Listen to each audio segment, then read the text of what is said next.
రాజకీయం నువ్వు తినే ఫుడ్లో ఉందేమో, నాకు బ్లడ్లో ఉందిరా బ్లడీ ఫుల్. రాష్ట్ర రాజకీయం పుట్టిందే మా ఇంట్లో. నేను దిగితే ఎదురొచ్చేది ఎవడు, ఢీ కొట్టేది ఎవడు?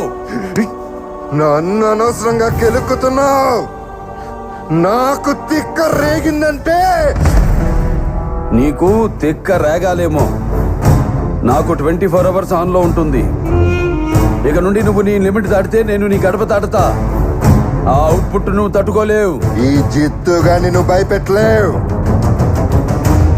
తిండి నీ ఒంటికి మంచిది, మంచి మాట నీ ఎదుగుదలకి మంచిది, చావు భయం నీ ఆయుష్కి మంచిది. భయపడు. అంటే ఏంటి, చంపేస్తావా? నేను చేసే పని నాకు ఎదుటోడు చెప్తే నాకెక్కడో కాలుద్ది. ఇప్పుడే చంపేస్తా. చెప్పు.